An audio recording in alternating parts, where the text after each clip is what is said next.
Bon, en fait, comme d'habitude, je partais pour acheter de quoi faire une jardinière et je suis revenue avec de quoi remplir un jardin complet.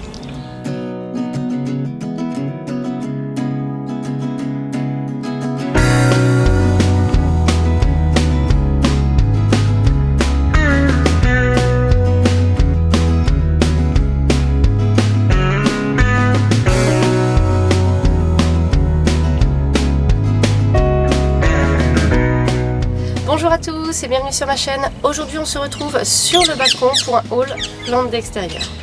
Alors en ce dimanche matin très printanier, on a droit aux pépiments des oiseaux, aux rayons de soleil qui vont arriver, parfois aux aboiements des chiens du voisinage. Donc voilà, hier j'ai pratiqué une de mes activités favorites, je suis allée à la jardinerie. Je voulais trouver de quoi remplir une jardinière pour le printemps et puis de fil en aiguille, en regardant toutes les plantes, j'ai eu d'autres idées, quelques coups de cœur.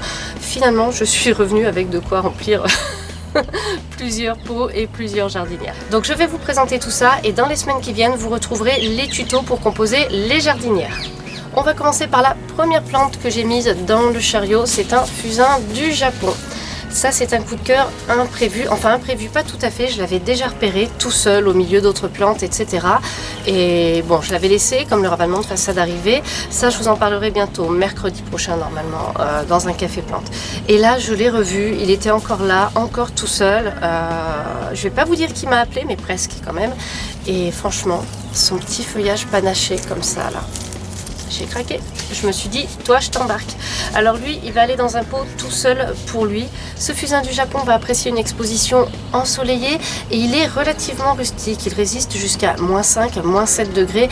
C'est-à-dire que si on protège un petit peu, je pense que jusqu'à -10 degrés, on peut le garder. Donc c'est le genre de plante, si vous habitez comme moi en Île-de-France ou dans une région où il ne fait pas trop froid, c'est vraiment le genre de plante qu'on peut facilement garder plusieurs années d'affilée.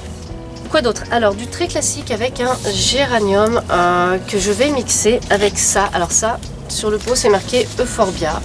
Voilà encore quelque chose que je ne connaissais pas, mais qui va super bien avec un géranium. Donc ça j'en ai pris 2 et je vais les mettre autour du géranium. Un seul pot de géranium ça suffit parce que ça grandit tellement pendant la saison, ça fleurit énormément. Avec un seul déjà vous avez quelque chose de très sympa. Celui-ci était assez cher mais son feuillage était bien plus beau que les autres parce qu'il y en avait qui étaient à 1,75 €. Je vous dirais à peu près la même couleur, les fleurs et puis à peu près faites pareil, mais le feuillage était beaucoup plus classique et celui-ci était mais tellement plus beau, tellement différent que je me suis dit je me fais plaisir, là je prends le petit feuillage un petit peu différent, surtout que je veux faire un assemblage, donc voilà, je suis partie là-dessus. On continue, alors j'ai pris 2 anthémis à fleurs blanches. Alors les anthémis, j'avais fait une vidéo dessus, ce sont des plantes qui sont pas mal du tout, qui vont fleurir vraiment jusqu'au gelé. On les voit parfois sur pied, entre guillemets, puis après ça fait une grosse boule très fleurie. On les a aussi plus gros, donc on peut avoir déjà une plante qui est bien sympa et qui va durer toute la saison. Donc ça c'est une plante qui est super valable, super intéressante, qui existe dans d'autres couleurs, mais moi en général je me dirige vers le blanc avec cette plante. Voilà, donc ce sera assemblé avec d'autres plantes, je vous proposerai une petite jardinière. Ça fait des années que je n'avais pas mis d'œillets sur mon balcon. Cette année, Vive le Végétal m'en a donné qui sont sublimes et qui sont super bien repartis.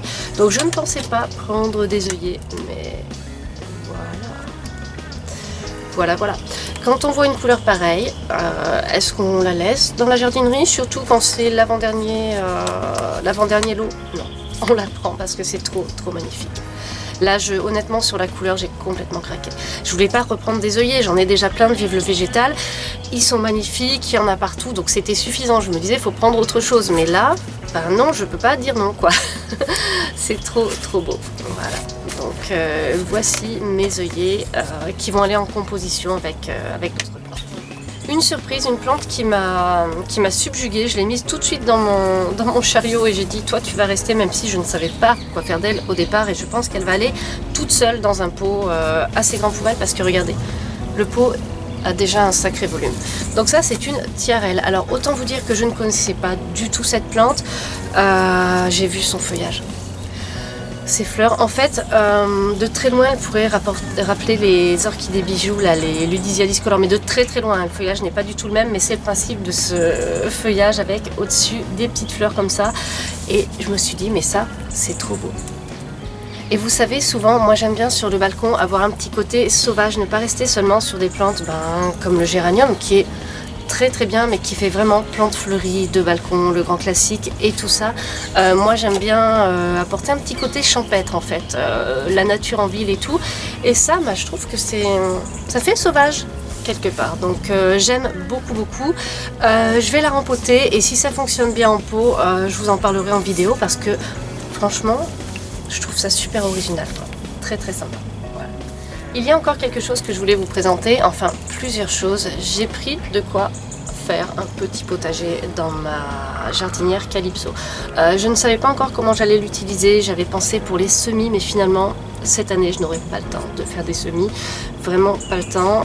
Peut-être 1 ou 2 semis de basilic, etc. Mais c'est mal engagé, voilà. Et donc je ne savais pas encore ce que j'allais mettre dans la Calypso, je ne m'étais pas décidée. Et là je suis tombée en fait sur ces petits plants de légumes bio. Il y avait de tout et alors c'est ça qui m'a donné envie. Je me suis dit je me lance là, il y a de tout, c'est l'occasion. Donc je vais vous montrer ça. Grand classique, j'ai pris un pied de tomate. Alors celui-ci je l'ai pris, c'est la taille habituelle que je prends. Je les prends petits, comme ça ils grandissent, ils coûtent moins cher déjà au départ. Et puis après les tomates arrivent en temps et en heure. Parce que je vais vous montrer, j'ai pris un autre pied de tomate. C'est complètement différent, ça n'a rien à voir. Voilà, donc rien à voir avec celui que je viens de vous montrer. Là il est beaucoup plus grand. Alors si vous me suivez sur Instagram, vous savez déjà pourquoi je l'ai pris. D'ailleurs si vous ne me suivez pas, vous pouvez le faire parce que plusieurs fois par semaine en story je vous donne des nouvelles de ce qui se passe sur le balcon, sur les plantes d'intérieur, etc. Donc ça vous permet d'avoir des actus que je ne peux pas forcément montrer en vidéo. Donc ce pied de tomate, en fait d'habitude je n'achète jamais des pieds de tomate avec déjà des tomates dessus, surtout au mois d'avril. Pour moi c'est un petit peu un non-sens. Déjà j'aime bien les voir grandir et puis j'aime bien que les tomates arrivent à la bonne saison. Mais ça c'est pour Loulou, pour sa petite jardinière potagère que vous avez pu voir quand on l'a composée. J'avais laissé un espace pour un pied de tomate et je me suis dit que pour un enfant de 2 ans, planter un pied de tomate qui avait déjà des fruits tout de suite c'était plus explicite en fait. Donc il va avoir dès le départ le fait de voir comment ça se passe à la fin. Il va voir aussi mon petit pied de tomate, je vais lui expliquer que ça c'est la même chose mais en plus petit, que ça va grandir et tout. Donc il va pouvoir déjà commencer à récolter, et il va y avoir les fruits verts qui vont déjà mûrir et puis le pied va continuer à se développer. Donc là c'est pas mal, je pense que c'est le bon plan pour lui montrer 2 choses, la partie ludique qui a déjà des fruits et puis la partie qui va grandir au fur et à mesure. Revenons à nos moutons et à notre potager bio. Alors j'ai pris aussi une aubergine, j'ai pris 5 pieds différents en fait. Donc là j'ai pris un petit pied d'aubergine. Alors il a soif je crois, ces petits godets là ça se dessèche très vite. Donc là je les ai mis à tremper dans un plat à gratin. Je vous montre comment je fais. Voilà. Quand j'achète, je mets comme ça avec un fond d'eau, ça leur permet de se réhydrater avant le rempotage, donc voilà, c'est pas mal. Donc un petit pied d'aubergine. Alors aubergine c'est la première fois que je vais essayer en pot, donc à voir. Quelque chose qui va plaire à l'une d'entre vous, un petit pied de concombre. Tadam! Alors c'est l'une d'entre vous qui me disait qu'elle avait cultivé du concombre en pot sur sa terrasse ou sur son balcon. Ça m'avait vraiment intéressée parce que j'adore le concombre, je trouve ça tellement rafraîchissant.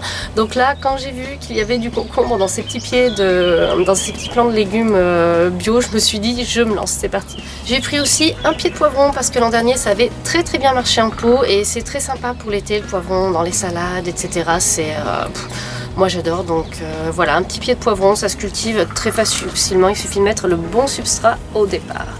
Et on finit l'aventure du potager bio avec des courgettes.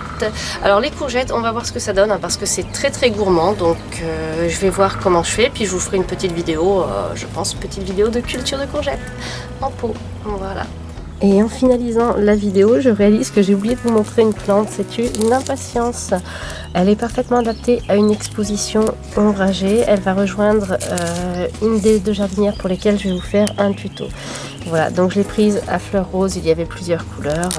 Elle a pas mal de boutons, elle me semble bien partie, c'était la plus belle. Bien sûr, je prends toujours la plus belle.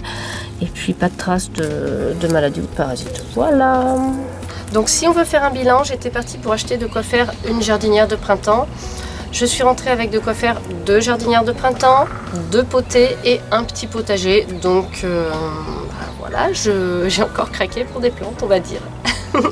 Je vais mettre tout ce petit monde dans la Calypso en attendant de faire les rempotages, les tutos, de vous expliquer tout ça. Et puis j'ai vraiment hâte de faire le petit potager là dans la Calypso. Je pensais pas le faire ce week-end, donc là je suis trop contente de remettre des légumes sur le balcon. J'espère qu'il ne va pas se remettre à faire trop froid, notamment pour les tomates, mais bon, on va voir, au pire on protégera, on va croiser les doigts. J'espère que ce petit haul vous a plu, c'était totalement impromptu comme vidéo et j'aime bien des fois faire des petites vidéos impromptues. Là on a bousculé le planning, donc vous retrouverez les tutos très bientôt comme je vous le disais. Et cette semaine on retrouve aussi une vidéo mercredi, donc il y aura une vidéo lundi sur le lundi de Pâques, une vidéo mercredi et une vidéo vendredi, les 3 vidéos étant à 17 h comme d'habitude. Merci beaucoup et à bientôt.